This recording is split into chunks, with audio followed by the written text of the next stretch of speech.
Good evening, souls, and welcome to the Tea Party, where the T stands for spilling the truth about healing. I'm thrilled you're here to explore the paths to trauma recovery with us. Tonight, we will dive into three powerful perspectives: Western medicine, alternative therapies, and plant medicine. Each offers a unique insight, and together they paint a fuller picture of what healing can look like. And this event is also a window into our upcoming Sanctuary of Release retreat in October.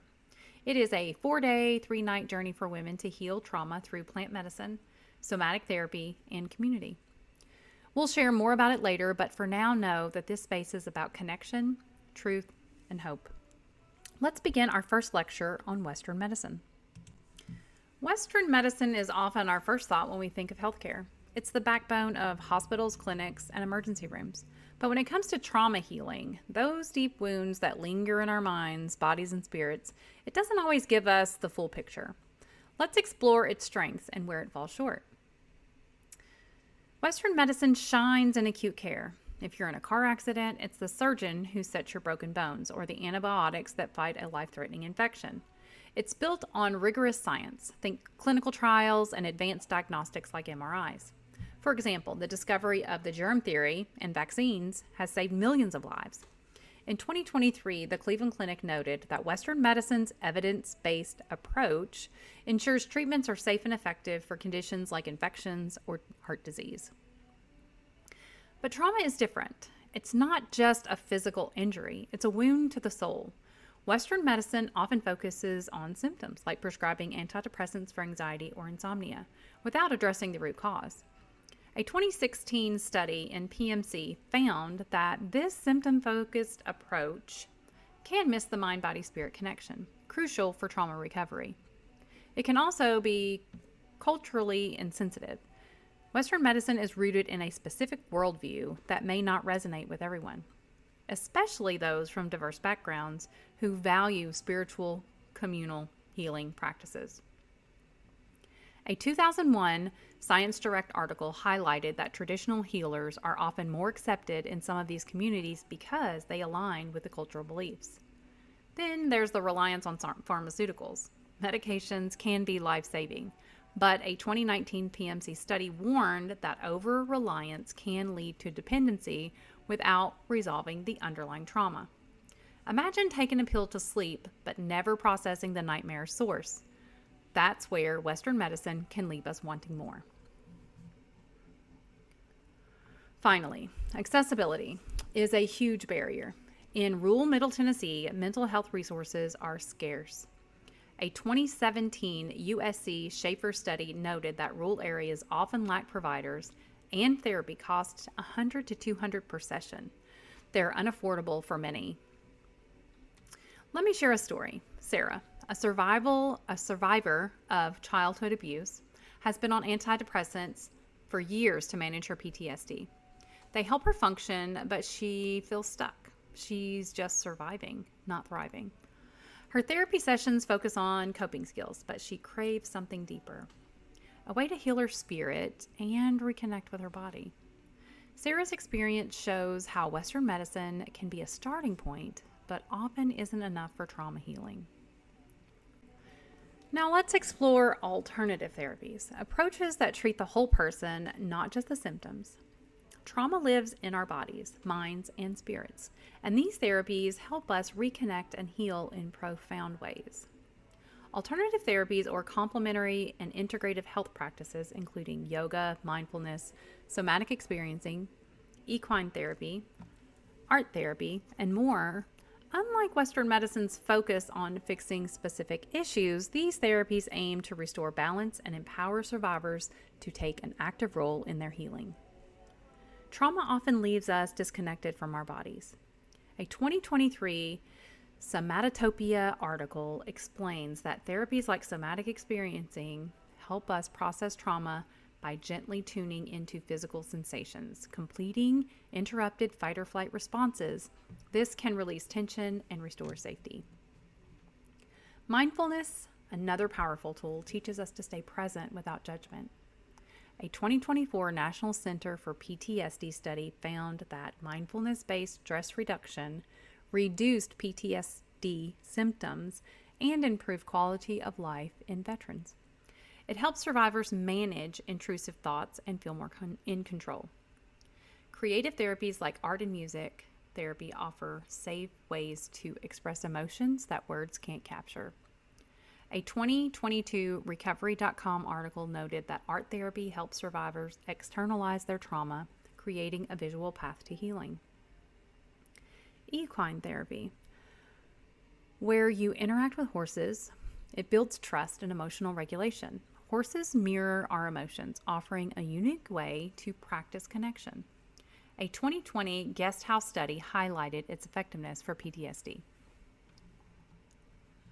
Examples: trauma-informed yoga uses gentle movement and breathwork to help survivors feel safe in their bodies. Somatic experiences guide survivors to notice and release physical tension from trauma.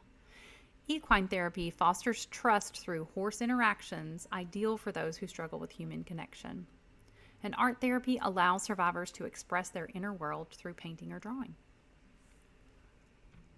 Now, let's try a quick mindfulness exercise to feel its calming power. If you're comfortable, close your eyes. Now take a deep breath in through your nose, all the way down, filling up your belly, holding for just a couple of seconds, and then slowly releasing out of your mouth. And take your time. Notice the air moving in and out. If your mind wanders, gently bring it back to your breath. Take another deep inhale through your nose, all the way down to your belly, grounding you into your body. Hold it for just a few seconds, and slowly release it out of your mouth. Taking your time, just letting the breath flow.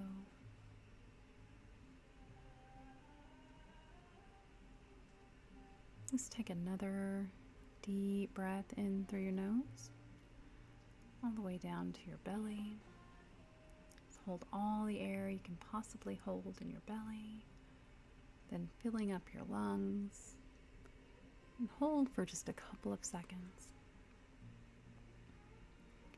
And then release calmly through your mouth. Just allow the air to flow.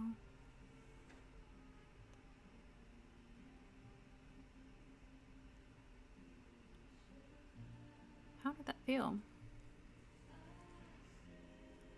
Even a brief practice like this can soothe the nervous system. A Journal of Traumatic Stress study found that trauma-informed yoga reduced PTSD symptoms in women who experienced interpersonal violence. Another in the Journal of Clinical Psychology showed mindfulness improved veterans' quality of life. Which alternative therapy would you like to try? Alternative therapies offer a holistic path to healing, complementing Western medicine by addressing the whole you. Our final lecture is about plant medicine, a powerful ally in trauma healing. From soothing herbal teas to transformative psychedelics, plants have been used for centuries to heal the mind, body, and spirit.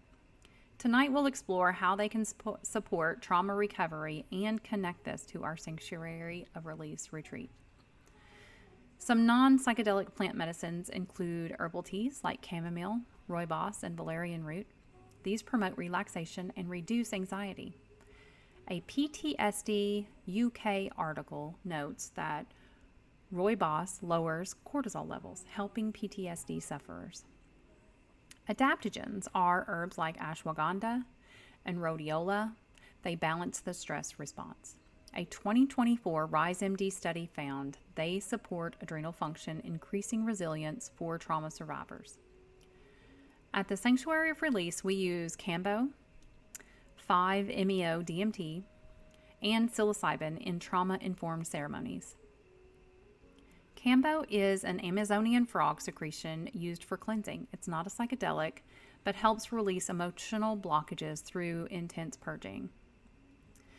5-MeO-DMT is a powerful psychedelic, inducing short, profound experiences.